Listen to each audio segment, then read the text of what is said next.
Facebook. So, hello, welcome to Casual Conversation. We are hosted by IBIA and NABIS, and we would love to see everybody. We're going to do something live at the September New York event on the 22nd to 25th of September. It's a great time to be in New York City. So we hope everybody puts that on their calendar for a live in-person event. Today, I have a very special guest, and we first met at Georgetown University. Yes. January 2016. Oh my gosh. Do you want to tell it? Well, I do want to tell it. I do want to tell it because that moment completely changed my life, Katherine. And I think I've mentioned this to you before, but I'm going to say it again so everyone knows. So I was a baby grad student, and I had this hunch to do an assessment of gender differences after concussion in a geriatric population. And I remember I had no funding whatsoever. And I just was like, I'm just going to do it. And I'm just going to submit this and just see what happens. We put the poster together. Everyone was like, are you crazy? Like, what are you thinking? It was like, I was just like, I don't know. I would just do it. I'll just see what happens. And we found some funding, some sponsorship to go. And I remember I was with my mentor, Jeff Bazarian, who is an icon in the field. And as we're standing there, we're literally like eating chicken skewers, just hanging out. And I hear my name get called. And it was the first time that I had traveled as a mom away from my kids. And literally, Katherine, the room stopped. It was like I was in the movies. All I saw was, whee! Like everyone was looking at me. And it was one of those moments where my name got called for having the best poster at the inaugural PINK Concussion conference. And it completely gave me so much, like you have no idea, because I was being doubted. And when you're going through the PhD process, you always doubt yourself. But that moment was validation for Martina. You are onto something and you got to keep it up. And thank you so much for having me here, especially after that experience. Well, I remember the team came up and we weren't pulling anything out of the hat. We had, I think there were about 30, 40 different posters, and the team went through them all and they said, yeah, there's one clear winner. And oh my God, it was you. So that was really fun. And that was at a Georgetown University Medical Center, which had been his bodyguard at an event 4 months earlier. And then he had invited me down for tea. I went to have tea with him because I was just in DC and asked him if we could use his medical center. And he's like, sure. Yeah. So again, like sticks and stones put together to try to make something, right? Yes. So yes. It's great that event, could launch. And that was the first ever summit or meeting of any kind where it was a standalone event. Angela Colantano and RCM group had a meeting in 2010 on women and girls as part of the RCM. So, all right, so let's go back to the beginning. Yes, sounds good. Which is always so exciting to hear. Where were you born, and how growing up, did science interest you, and, where are those parts percolating? Yeah, absolutely. As you all can tell from my outfit, I am of African origin. I'm actually from Ghana, West Africa. I was born and raised down to the age of 13. And then somewhere in 1992, 1991, my father actually got a scholarship to come to the United States to pursue his doctorate. And he's a physicist. So the story goes that my dad had the option to either go to San Francisco, which was truly warm and would suit what we had grown up with, or to go to Buffalo, New York, which was incredibly cold. And my dad is incredibly superstitious, although he's a scientist. And he was like, the earth is going to open up and swallow me whole in California. So I'm not going to go there, and I'm going to choose the snow instead. So we ended up in like totally frigid temperatures, completely different from where we had grown up. So for me, science had sort of always been a part. Hold on. I got to hear a little more of that. How old were you when you suddenly got to Buffalo? 13 years old. So my dad first came to Buffalo, New York. And then my mom traveled a year later with 5 kids in tow. Like, I will never forget that, because we traveled across Northern Africa, which is very Francophone, and Ghana is an English-speaking country. So I remember I had a little bit of French. And so during like going through the border, like trying to understand what they were saying, because my mom didn't understand it. I just like, oh, I remember seeing this. Je ne parle pas français. Ne fumez pas. Like all these. And I was like, Mama, this is what it's saying. And so my mom literally like sold everything that we had, our car, everything, and brought 5 kids in tow to the United States of America. And let me tell you, when you are a foreigner and then you land at the airport and you don't have any quarters to put into those machines to take out like your luggage and stuff, my mom was like, why isn't this cart moving? You need a quarter. We had never seen quarters before. We didn't have dollars. We had like no American money whatsoever. My mom traveled to this country with 5 children to join my dad. Yeah, 13 years old. And where are you in the birth? Where are you in the birth order? I was gonna say I'm the oldest, and so my youngest sibling was 3 years old. So she traveled with 5 kids between the ages of 13 to 3, and basically just come and start life all over in Buffalo, New York. What season did you hit Buffalo? Oh my God, we came in August. It's still a in my little bit of lead time before the snow hit. A little bit of lead time, and then the winter hit, and we were like, "Oh my God, what the heck is this?" Like shivering cold. But the biggest thing, though, I mean, that was kind of like drastic. But I think also like you don't really think about like the cultural differences. Like when people were like, I spoke English growing up, but Americans spoke really, really fast. And I had never seen cursive in my life, guys. Like I had never seen cursive.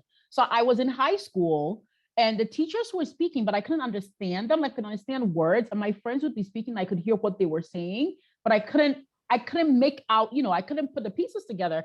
And I could literally not read what the teachers were writing on the board because they wrote in cursive.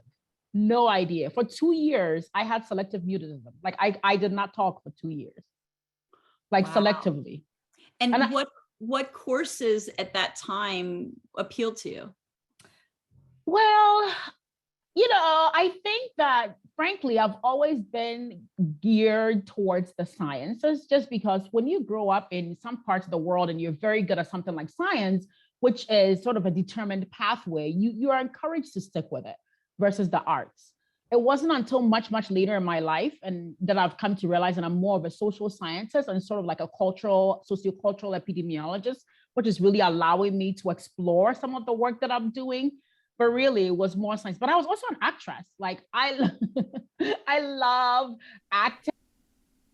I love singing. So there are multiple dimensions to who everyone is. So I was able to explore that a little bit, but more the sciences. And so I personally, as a dyslexic, curse is a nightmare to me. It's a bunch of squiggly lines. I signed everything I could to write in all capital letters. One paper, I underlined every capital that was supposed to be a capital rather than trying to deal with script. I love it.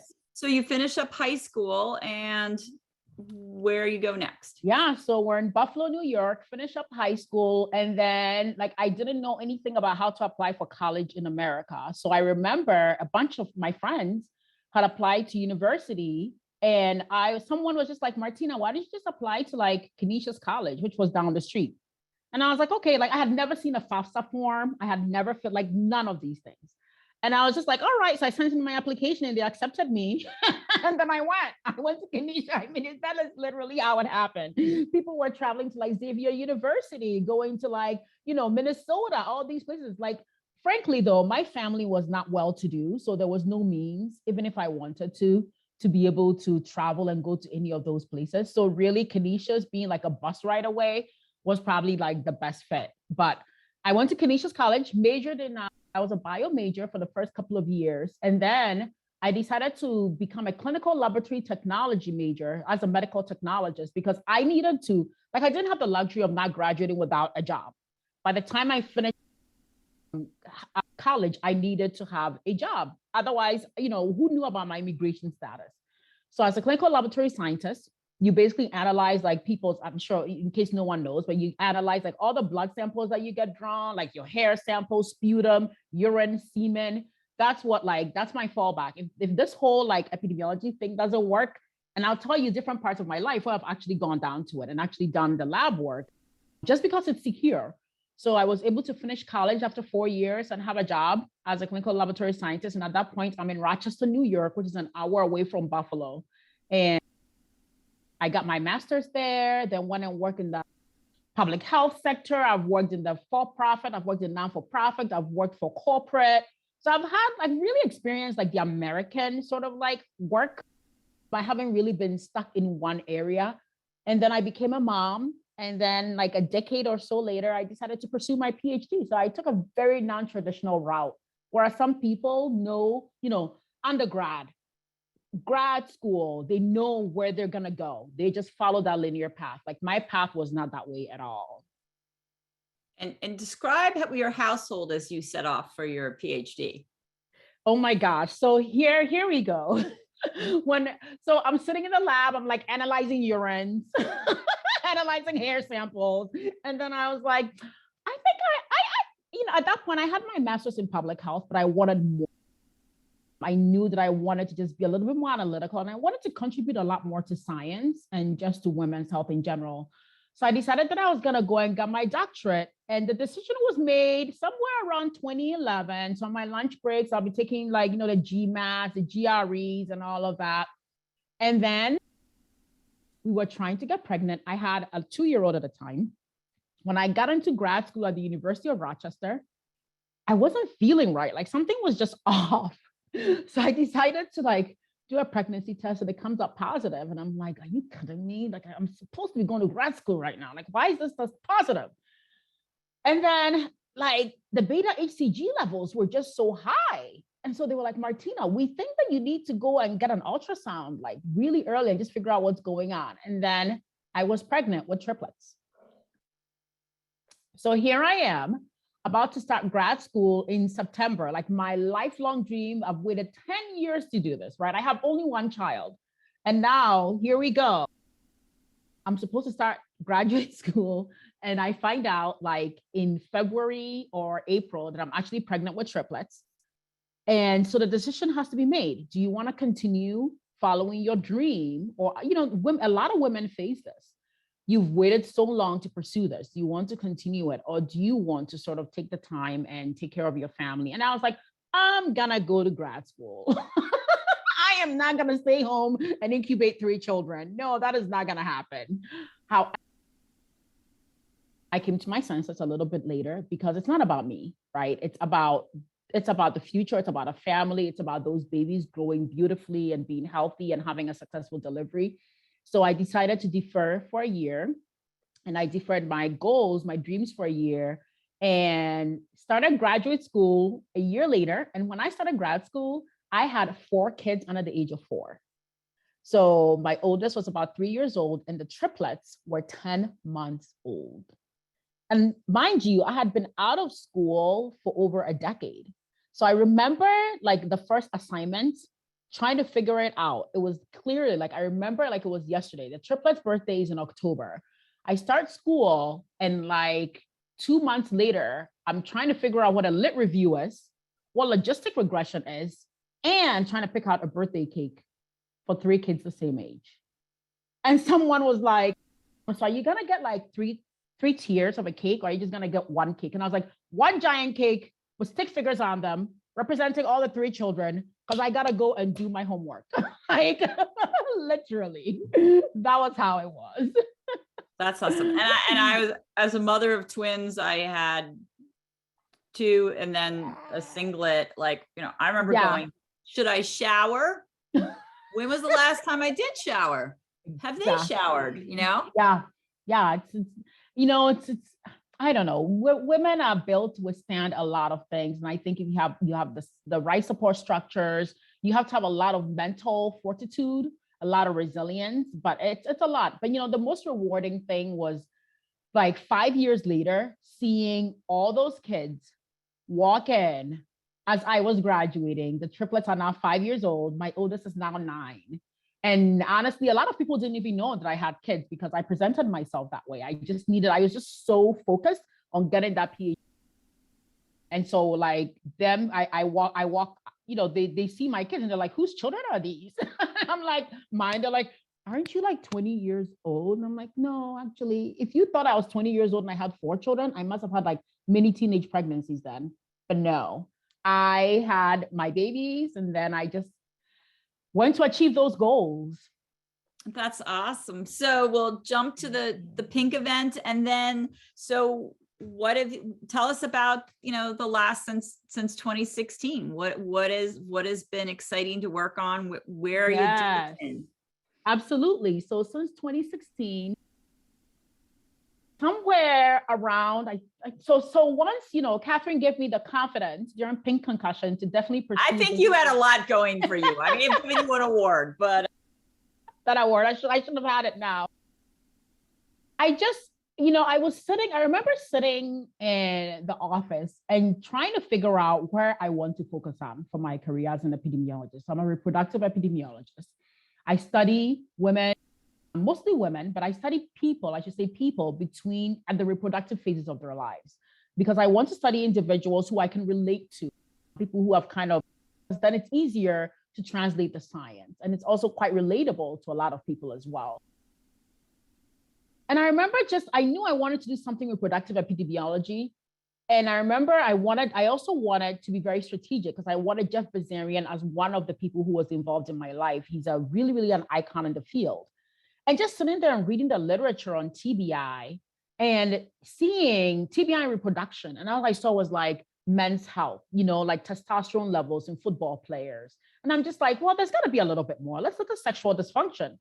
And then I see, okay, like studies about men having erectile dysfunction after TBI. And I was just like, or like there was the one study that was done in the 60s where they looked at men who had a TBI and their female partners, and whether or not their partners were satisfying them or not. And I was just like, what is the stuff? Like, I was just so blown away. And I thought there's got to be something more current, right? There has to be a little bit more.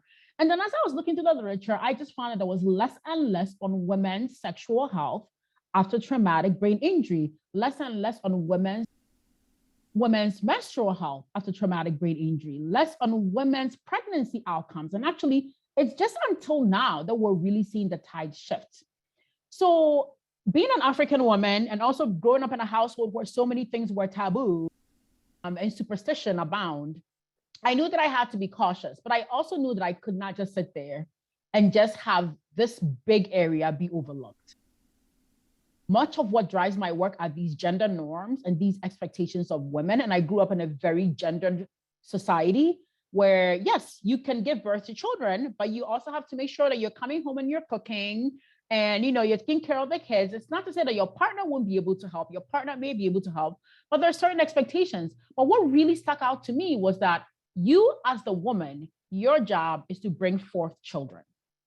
And if you are not able to do that, the view of you in society really goes down. And that really, really is what drives much of what I do. And so the papers that were shared with the announcement, like looking at pregnancy after concussion, that is the root of that. Is the root of are my dreams and my goals of my pregnancy intent being fulfilled? And part of this also may be, it's not my pregnancy intent, but maybe society's expectations of me. Are those being fulfilled? And so what are some of those barriers that women face simply for just their gender or for just their sex? And I also want to highlight that during this entire talk, I'm going to use the terms women and female interchangeably, but I am going to acknowledge that just because one is born biologically a female doesn't mean that they also align with that as their gender orientation. Yeah, and as a PINK Concussions, our organization, we use female as anyone that identifies as female at any point during birth, mm-hmm. Their entire lifespan. But I have to say, in our support groups, and this goes in all different ages, the two topics that literally usually blow up in responses are, has anybody had a change in their period? And SEX, and like, yep. and I think there's so few places we can talk about that. Yeah. So let's talk about, and we have had people on the show before to talk about, endocrine dysfunction after mm-hmm. TBI, always a popular topic. Yeah.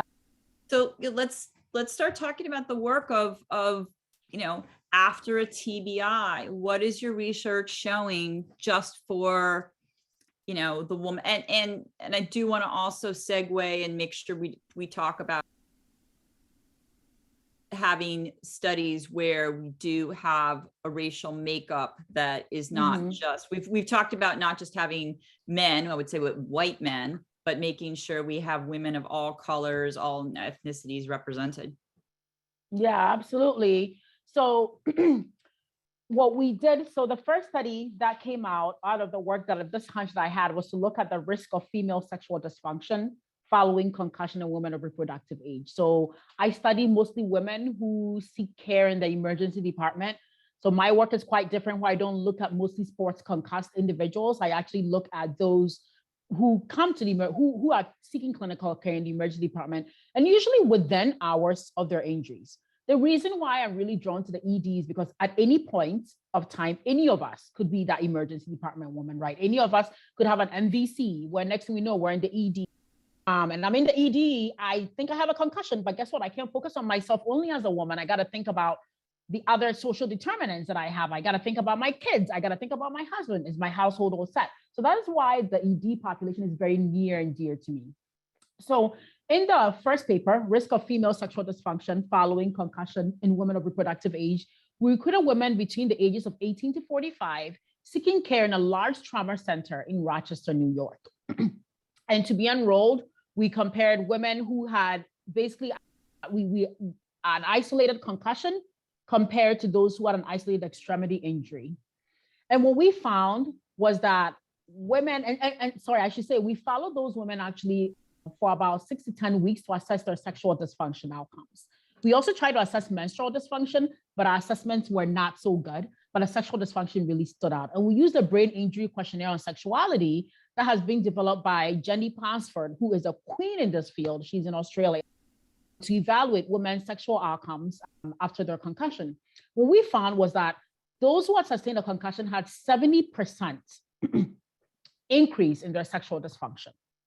So we're talking about women's desire, women's interest, any kind of arousal. We're also talking about relationship dynamics, as well as mood and other issues like that. So compared to those who had sustained an extremity injury, women who had sustained a concussion had 70% increased risk of sexual dysfunction. And I just wanted to point out, you know, the strength of this study is there's that comparison. And with brain injury, there's no one definition of concussion and brain injury. It's very hard to match up people.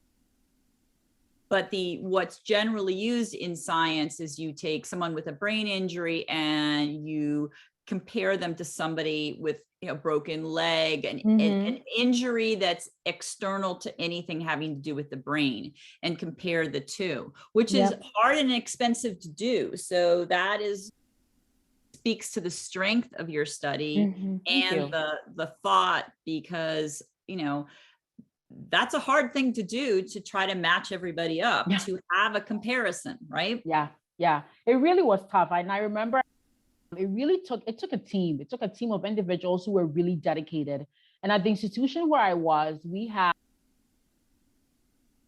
an emergency department research associate program. So we have basically undergraduate students who are dedicated to recruiting subjects for research. So that made it a little bit easier. I did have to find funding to pay them, but they literally were on the ball. Every time that someone came in, fit my inclusion-exclusion criteria, 18 to 45-year-old woman, what is their mechanism of injury? And then they started recruiting from there. So we approached 324 women, and we're able to recruit like 299. But then once we dwindled down, our sample size actually ended up being only 89. And I think this is why some people do not study women's health, because women's health is, you know, it's complicated, but it doesn't mean that it's not doable.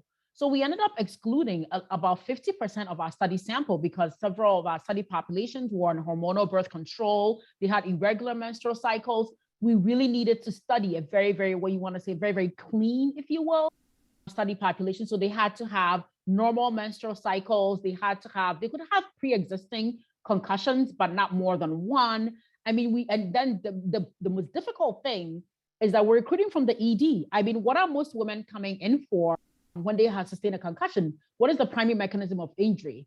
Most likely motor vehicle crashes. We did have other mechanisms as well, including domestic violence and assault. Falls were also quite common. But when you have a potentially multi-system injury, such as that is sustained via MVCs, you have to really, really make sure that when you say that they're isolated injuries, that they really are isolated and they're very, very clean. So I followed up, like if a woman was recruited today, within 24 hours, I called her and then went over again her symptoms. I contacted all 299 study participants myself. Like I needed to make sure that this was being done correctly, just to make sure that they truly were an isolated MTBI concussion or an isolated extremity injury. And this is very hard to do if you're looking at retrospective data. Like I'm going to go to an ER, I'm going to look up the codes, I'm going to pull these people, I'm going to make these assumptions. Yeah. So the fact that you are, they're making those calls is even more strength to the study that you did. Yeah. So thankfully for the sexual dysfunction study, it was actually a prospective study. So we're able to follow them longitudinally, but definitely the retrospective one, or the pregnancy study, that was retrospective, and that also had its interesting quirks. But I wanted to comment on what you had mentioned about oversampling minority populations. So the US Census has African Americans making up about 13% of the census data, and other underrepresented minorities making up like 10% or less. Now, in that pregnancy study, we recruited about, let me see, I'm looking at my paperwork here, and about over 30% of our study population, both in the isolated concussion group as well as in the isolated extremity injury group, were Black or African American. And we also had a large representation of Hispanic as well, which was more than 10%. Actually, we have 16% in that concussion group and 20% in the isolated extremity injured group. Why is this important? This is important. I think thanks to COVID, our eyes have opened to the fact that perhaps we always knew that minority health was not being prioritized, or health disparities were not being prioritized. And I guess with this work that was done in 2016 and following, we were somewhat ahead of the curve, right? Because we really realized the importance of oversampling minority populations so that we can prioritize, because there are certain nuances and certain social determinants of health that cannot be disregarded when you're looking at something like TBI. We know that access to care is very limited for individuals who are in non-white populations. We know that there are treatment differences in individuals who come from non-white populations. And we also know that mechanisms of injury, such as domestic violence, there are differences when you compare minority populations versus non-minority populations. So all of these were very, very important for us to also highlight and make sure that we were oversampling in minority populations. Absolutely. And I think the systemic racism that exists, not only to identification and screening, but then in care in that moment, and then in referral to care. Mm-hmm. Absolutely. And I do think that in this country, the color of your skin determines what type of care, you do, where you are in the country, whether you're rural or urban, and then the color of your skin determines, that, how you're perceived when you come in, the screening tests you're given, and then the referrals that you're given out. So that is something that we've talked about often. So it's great to see a study that is, ahead of its time again on that factor, by including, and I hate the term over-representing. Somehow that sounds, but it representing, because right? It should have been done before minority, And I also want to juxtapose that with the fact that minorities, the population of minorities who seek care in the emergency department outnumbers the proportion of minorities in the population. So when you look at an ED population, you look at this US Census and it says, 13% are African American. And then in the other groups, there's less than 10%. But then you look at your ED population, almost 50% happen to be minority populations. There's an imbalance there, right? So if you're doing an ED-based study and you are not really paying attention, and let me just say this, if you're doing an ED-based study and you end up with an overrepresentation of Caucasians, then, I guess it does depend on where your ED is located. But usually, you should see a lot more minor, because the studies show that a lot of care-seeking behaviors, there are health disparities that are observed in the access to care in the ED. So if you have an oversampling of whites in your population when you're doing an ED-based study, you should sort of pause and ask yourself, does this represent appropriately my base population? So the population from which I'm recruiting from. And if it does, maybe it's justified. But if it's not, you really need to make an assessment of that to minimize the potential for sampling bias and selection bias. Right. And what biases are going on with Exactly. the people selecting questions. Mm-hmm. Really important stuff. Now, with the second paper and the pregnancy piece, I want to make sure we have time to put that in there too. Yeah, so this is my jam, right? I love looking at fertility and infertility.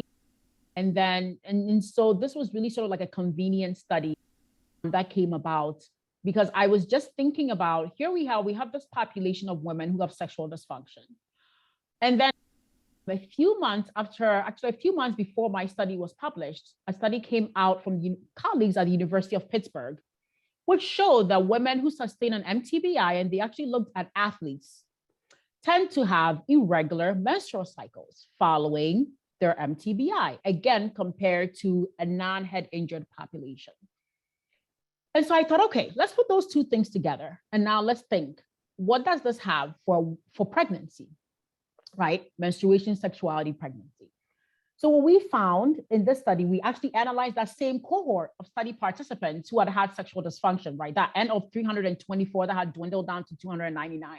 We said, okay, it's been 2 years now since we did the study. Let's look at their charts and just see what has happened in terms of pregnancy-seeking behaviors. What we found was that women who had sustained a concussion had 80% lower incidence of pregnancies than their extremity injured peers. What I love about this work was that we couldn't just take that at face value. We knew that we needed to tease out certain things because we had not followed the woman prospectively. What we did was we did a chart review, a retrospective review. So we needed to really make sure that this was as clean as possible. So we did what we call sensitivity analysis, which basically means that you exclude anyone that sort of may bias your effect estimate.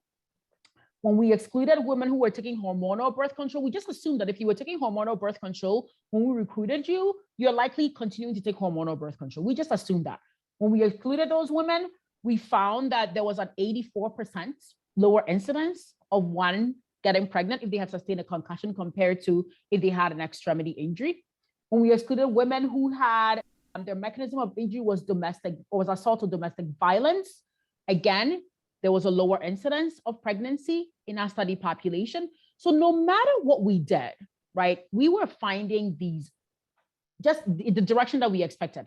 No matter what, we're finding that if a woman has a concussion, she has a lower incidence of having of just simply being pregnant compared to if she had sustained an extremity injury.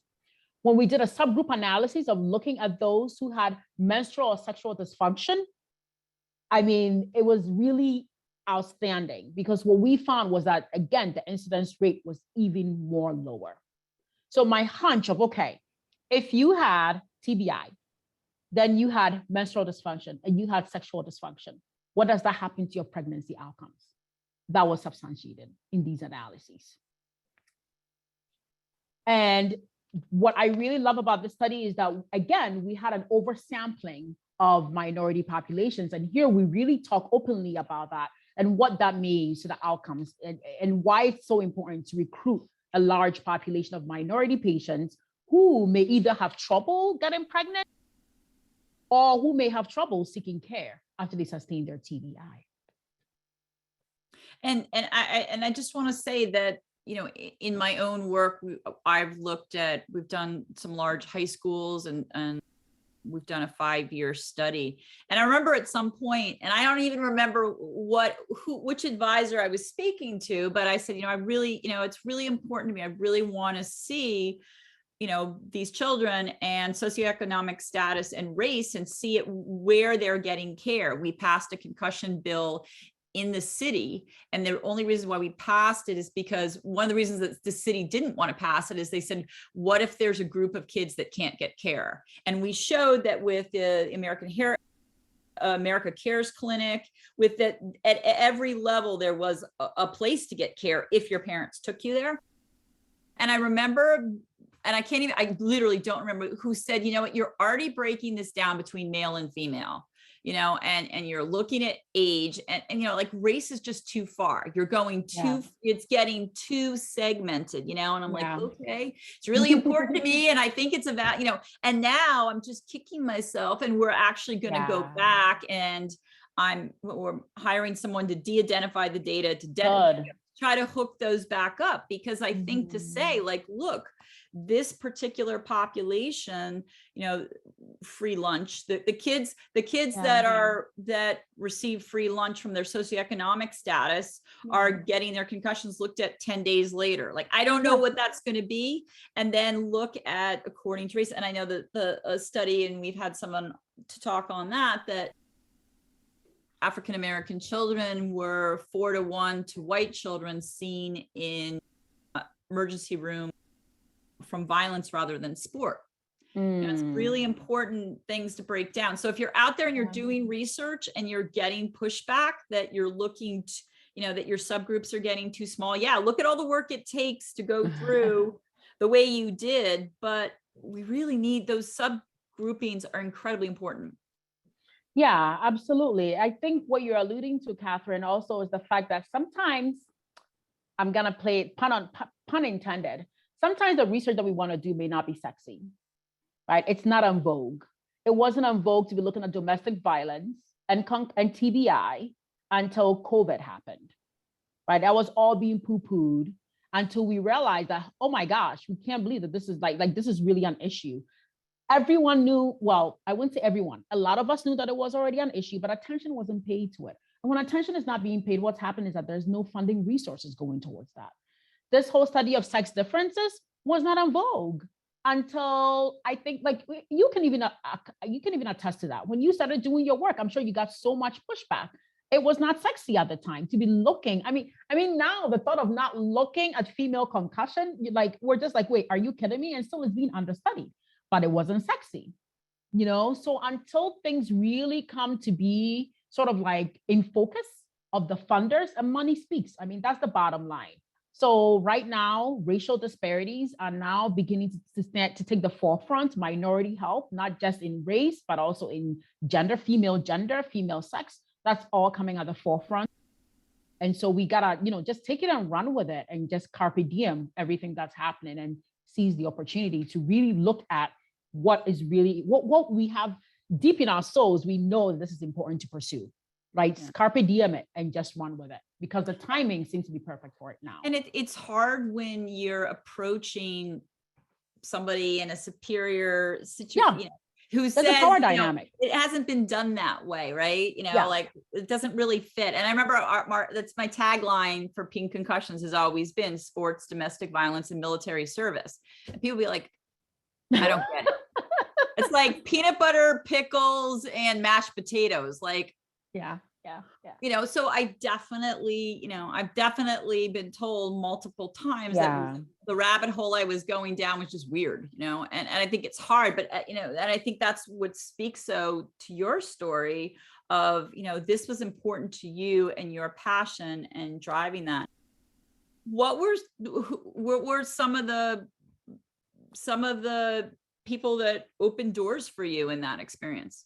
Well, I think first and foremost, like I've mentioned Jeff Bazarin a few times, I was very fortunate to work with him. He got me, he got what Martina was going for right away. And so not only was he a sponsor for me coming to PINK Concussion, the inaugural conference, but he was also a sponsor for going to Toronto and going to, Dr. Colantonius, one of Colantonius' conferences that she had. And Jeff had been invited to come and speak, and he actually left like 10 minutes in his talk for me to stand on the podium and talk about my work. You need people like that. There are sponsors and then there are mentors. So Jeff was definitely both a sponsor and a mentor. And, the saying goes, choose people who choose you. I think it's easier said than done, especially if you come from a minority group like I do. There's several barriers that may be in the way, but I have been very fortunate to be able to navigate through those barriers, probably because I'm also African too. So I'm a little bit sort of like obtuse to some of these barriers that may exist. And so I should acknowledge my privilege in that context for sure. But I think that I just sort of like fought through. And I will say one thing, the triplets having kids, there was no one who was gonna stop me.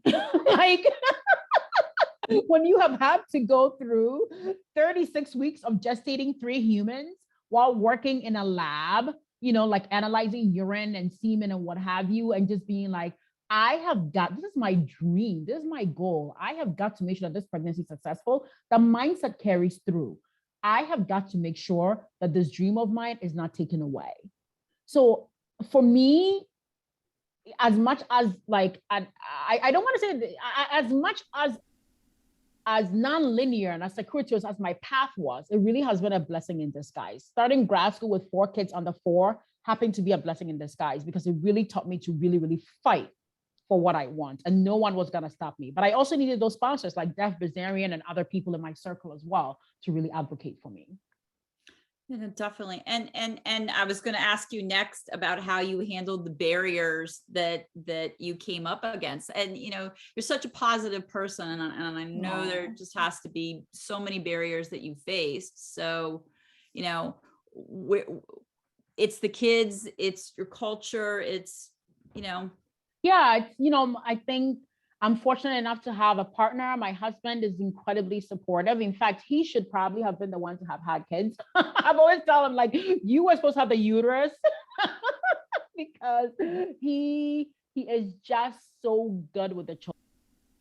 And I think he's also very supportive. And so he's always present. So that allows me to always escape and take a break. I have an extended family that is incredibly dedicated and very supportive of me. So I have the community, right? On the personal level, I have my partner, I have my children, and I have the community of people who are also standing behind me.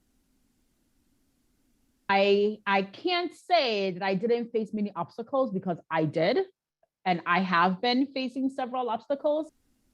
But I will say that I have also been fortunate enough to have this perspective of life where, for me, just because you don't see the same thing that I see doesn't mean that I'm not allowed to go down that path, right? But I think that comes with a little bit of grit and a little bit of resilience. And like I said, it's for my children. So whenever anyone says no, I think to myself, would I allow anyone to say no to my daughters? No. And so therefore, Martina moves on. I mean, that sounds ridiculous, but I currently got an NIH grant to literally look at how menstrual phase actually predicts some of these outcomes that we're seeing in women who sustain a concussion. I remember one of my aims was actually looking at pregnancy. And one of the feedbacks that I got was, this is fundamentally flawed. I mean, someone literally wrote that as a comment, like no other reason, but simply saying, this is fundamentally flawed. And I'm gonna be honest, it crumbled me. My hunch was saying, you should follow through with it. And then so I sought them out and I said, why are you saying that this is fundamentally flawed? And what they mentioned was that I may have sampling issues, right? I mean, even in that pregnancy study, our N of women N of women who became pregnant 24 months later was 24. You can't really do much with an N of 24. So that's why we had to use those Poisson regressions to really be able to estimate the incidence rate. So, when someone gives you a comment like that, that really kind of puts you down or crushes your research, if you can sort of get the courage and just say, listen, you can't be a jerk about this. You can't just simply say that this is fundamentally flawed, because that's crushing my dreams.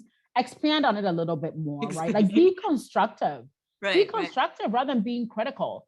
And I think women, we say women are raised to sort of be subdued and not have a voice and what have you. And so we have to work through that as well and just say, would a man do this? Would a man just sit there and say, oh, he said it sucks, so I'm not going to do it anymore? No, they most likely will continue on. So that's what I did. I emailed this guy and I was like, let's talk, man. Like, tell me why it's fundamentally flawed. Sampling issues I can understand, but don't tell me that my idea is a bad idea to begin with. That's just not, that's just not really collaborative, and it's not very encouraging. The last thing I want to talk about was another unique award that you got. And there's a TV show to talk about. How did you end up on a cooking show? Yes. So which is fabulous. It's a fabulous episode. I loved it. My son watched it. He thought it was the coolest thing. So yes, I am on Netflix currently. If you look at Netflix Holiday, it's the Netflix Holiday. Season 1, episode 3. It's called You Mitzvah Spot. I am not Jewish in any way. I showed up and the entire set is blue. And I'm like, why is everything blue? I don't understand what's going on. It turned out to be a Hanukkah episode.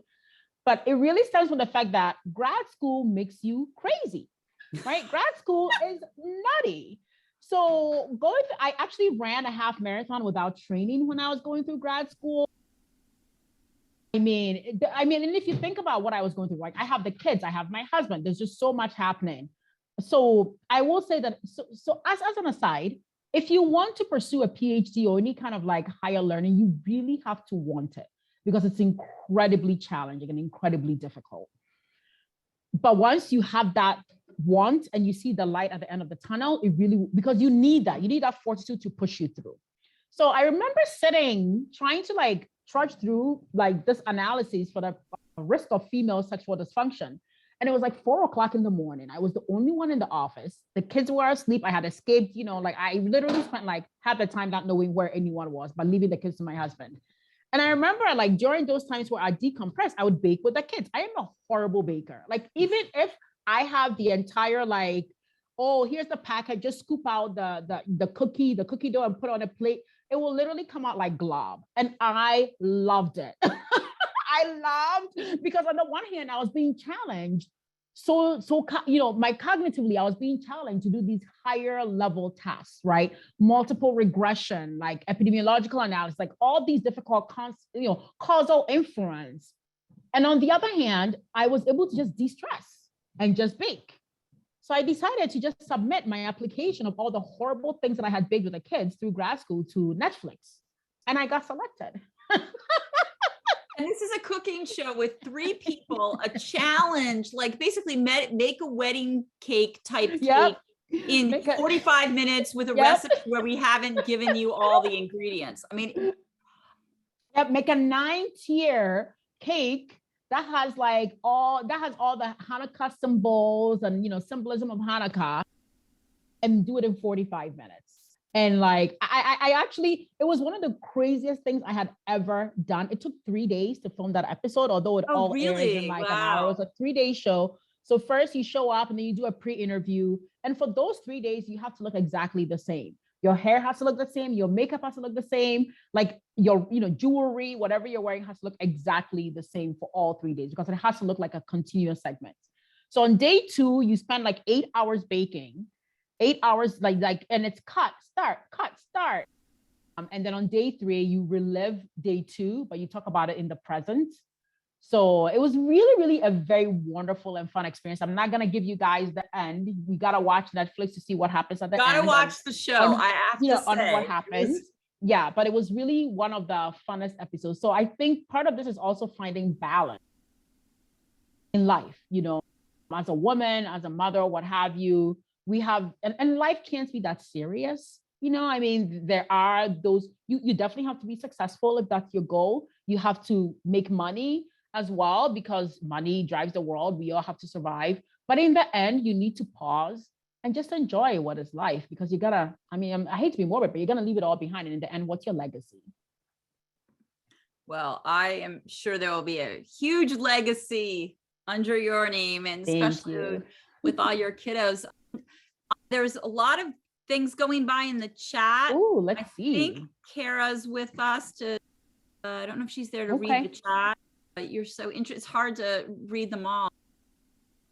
And lastly, I have always thought that we haven't made much progress in the brain injury field because we haven't been looking at this stuff. And if the estrus cycle of mice was the reason they couldn't use female mice and they threw them out like it was a speed bump to progress, that may have been the key. So I not only am excited about what you're doing, but I really believe that the key to this all, will be found here. So if anybody wants to put up their hand and ask a question, and you can scroll through the chat and see if there's questions that you want to. Eve's waving. Just waving at us. Hi, Eve. You can unmic and say hi. Hi, how are you? So good to see you, Martina. You too. Thank you for this and everything. And Yeah, a couple, I just want to make two quick comments. I got to go pick up my kiddo. I only have one and I'm still like, so I don't know. I always say like people who have more than two are outnumbered and they're a little cuckoo. Join the club. I'm here. No, but actually, if it was sort of up to me and just my love of kids, I would have had a billion of them. I love being a mom so much. So in some ways, I envy people like you who have a whole bunch. But my question is twofold. Well, one is a comment. I love how you comment on Jeff Bezarian being such a good sponsor for you. And that's a really good term. He's not just a mentor. I think he really was a sponsor. Yeah. And I remember when he gave you that time, and that was awesome. Aww. And that was so good. And I'm so glad that you give him credit for that, because it helps hopefully it encourages other people to promote women and junior people the way he did.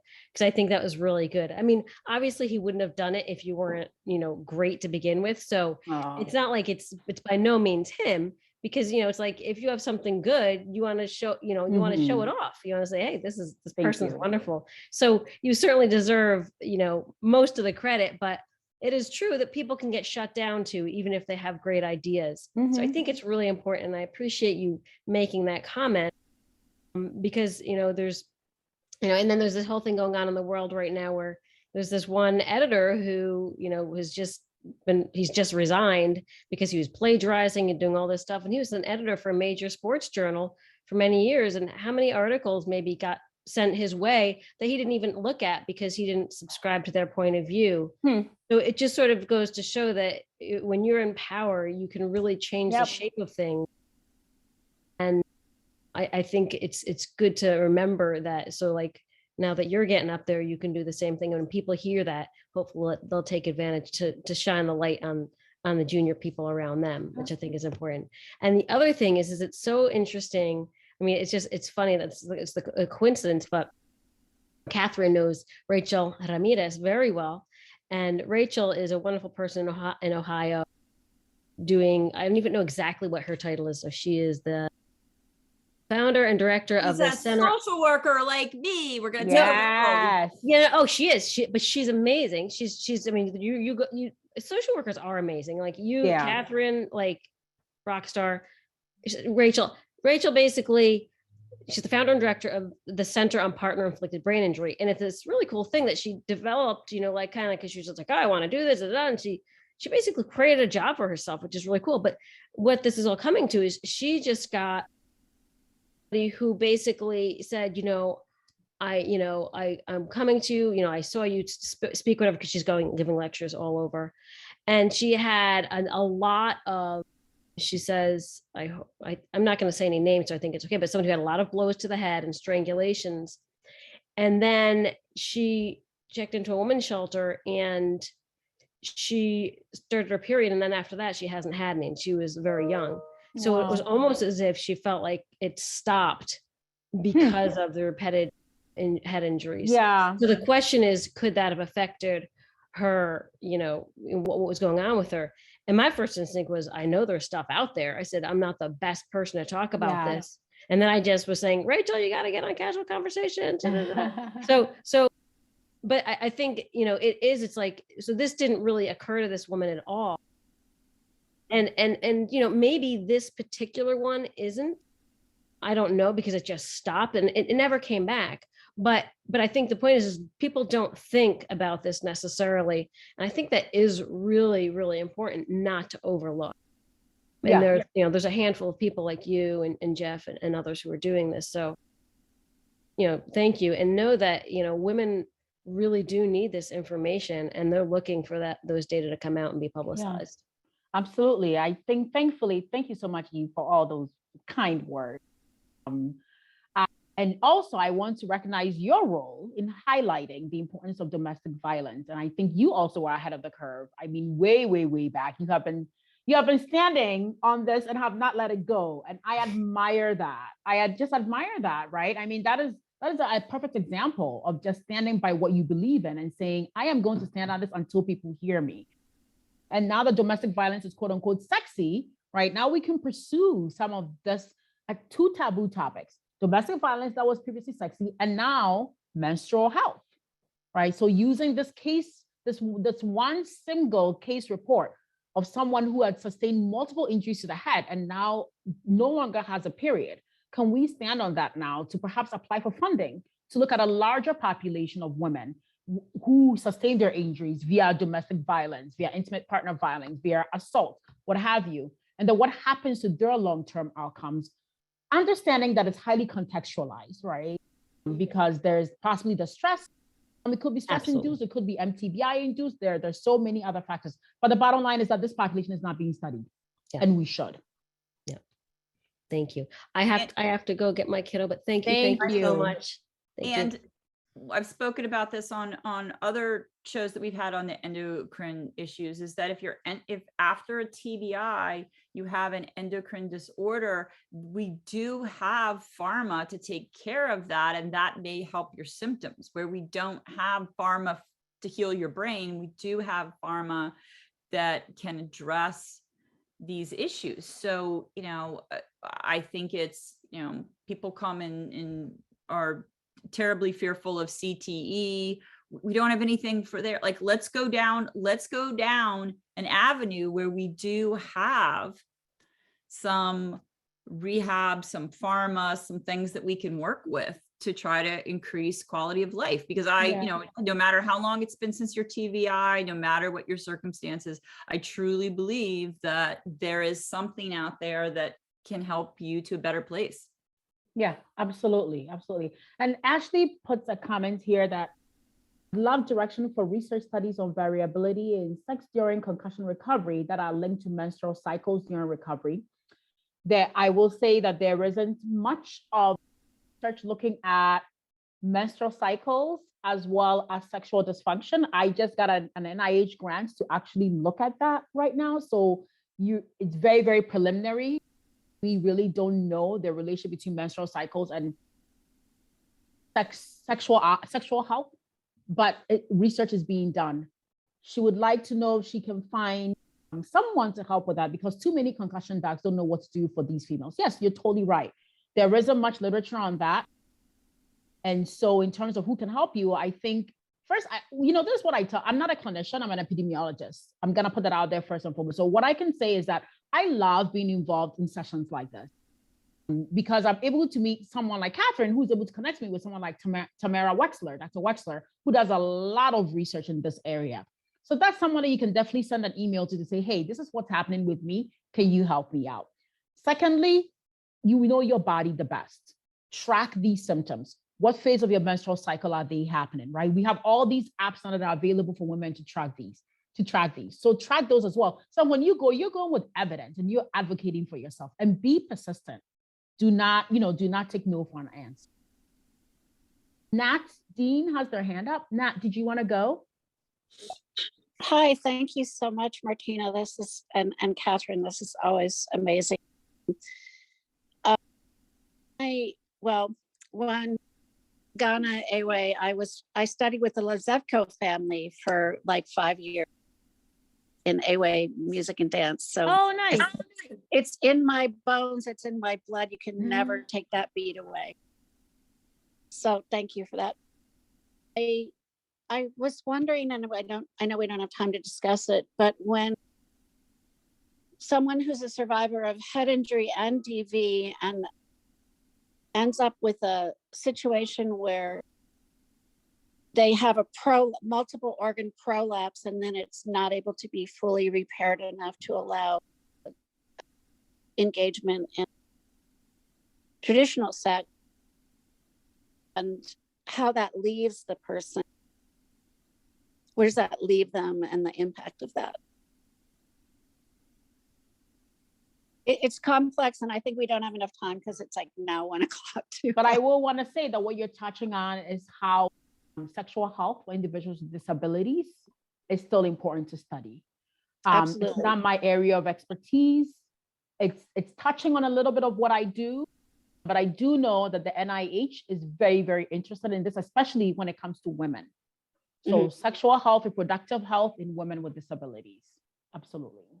And I just want to thrust Linda Locke, who is just amazing anytime I'm in a space where she is or comments. And Linda social worker, midwife extraordinaire leading in New Jersey and elsewhere on maternal health and outcomes. What are your thoughts, Linda?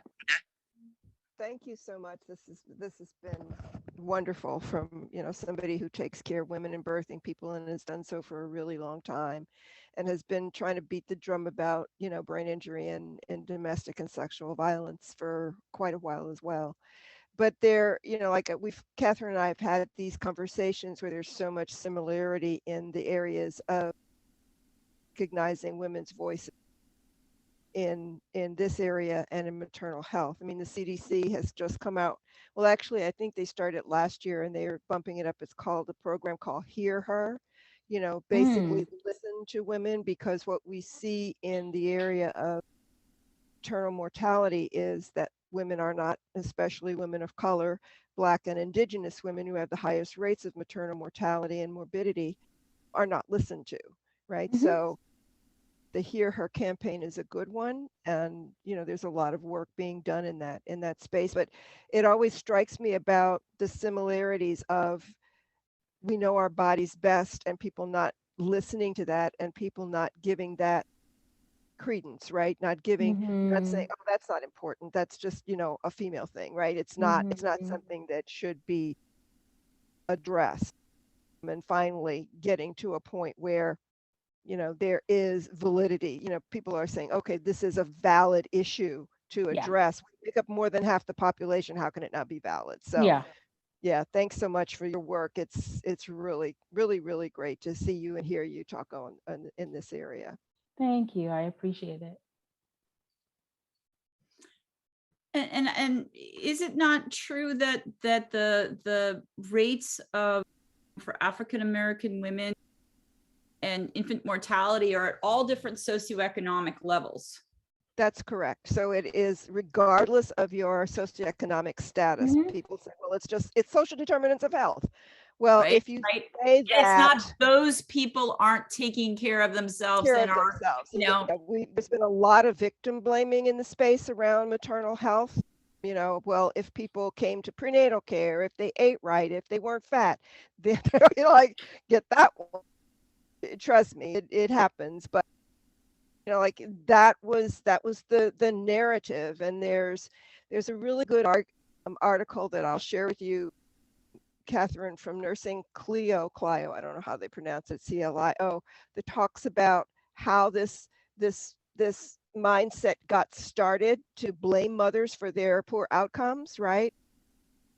And that has what we're trying to turn around, and it's finally beginning to turn around, that folks are saying, no, it's not that people are not doing what they need to do. There is something bigger in the society, and we're looking at systemic. So if you say that systemic racism is a social determinant of health, then that is a social determinant of health that affects all women, regardless of their socioeconomic standing, right? So that's a structural determinant of health, and structural determinants of health then feed the social determinants of health and impact how they play out, right? So looking at it on that level and saying that this is something that affects all women.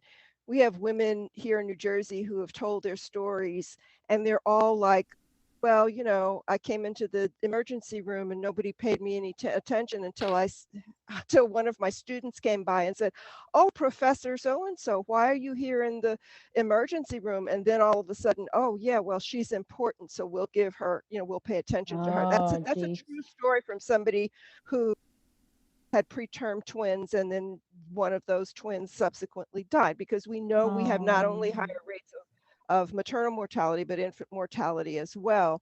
What's really interesting is that the infant mortality, because babies are cute,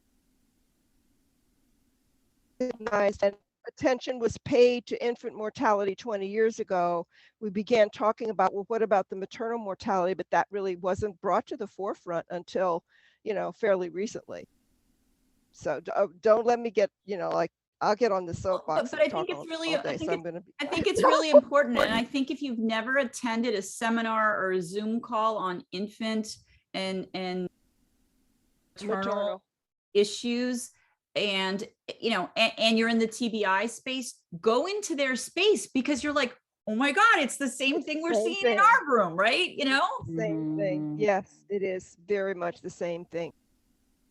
You know, the value of women, and especially, you know, I do a thing on reproductive justice and how it relates to maternal health, and the fact that, you know, the value of Black women was that they were producing more slaves, and especially enslaved people, especially when after the laws were passed that said we couldn't import any more enslaved people from other countries, and now we had to kind of grow our own. So that meant that Black women were seen as, you know, reproducers, Mm. but it was a very control their reproduction, right? And Yeah. that how that has impacted so much of the philosophies within the OBGYN and the maternal health space and child health spaces as we get to today. This I is could go, now. I could go on all day. I love you all. And I just, you know, I get so excited when we start making these larger pieces, because women with TBI, mothers with TBIs, you know, in these situations, I really see TBI from an intergenerational standpoint now. And if you look at our prisons where men and women are incarcerated and the level of TBI there. And so, you know, I really feel like TBI is such an intergenerations. You cannot have a TBI without it affecting your family, you know, and therefore. All right, Dean, final question. I just wanted to bring up, we really also need to remember to include silver TBI and silver domestic violence. So when you are in your 60s, your 70s, or your 50s, and this occurs, and it may be the first time for someone, it may be after a long period of time where it has not happened, and it begins to occur for a different set of reasons. But I wanted to make a comment. Disability is the only minority group that you can join or leave it at any time, and you only have a modicum of control on when or how that happens. And in social determinants of health and health equity, we're trying to bring disability into the framework as it's across every single age, ethnicity, race, platform, and that also can create a different set of determinants around serving people with disabilities. So thank you so much for these amazing talks, Katherine. I can't thank everyone enough. Oh, and we passed, VAWA got signed. VAWA, the Violence Against Women Act in the United States of America, got signed again. Oh, awesome. Great news. Good to have some good news out there. Yes, and it includes more women of Native American descent and options for protection. So yay. We take steps one by one. Thank you so much. Thank you so much. Well, thank you, Linda, I always love pulling Linda onto the stage. Thank you for jumping in there. And thank you, Martina. I loved having you on, and definitely connect. We'll have this video up. If you will be on it's currently on Facebook, PINK Concussions page as a live feed, and then we'll have a video up on YouTube. Thank you so much. And, you know, just love watching your success. It's really great, and you're incredibly inspiring. So thank you so much. Thank you to everyone, and we'll be back next week for another show. Have a safe, happy, healthy week. Take care. Thank you all so much. And thank you, Katherine, again. I really appreciate it. Yeah, thanks for being on with us. Take care.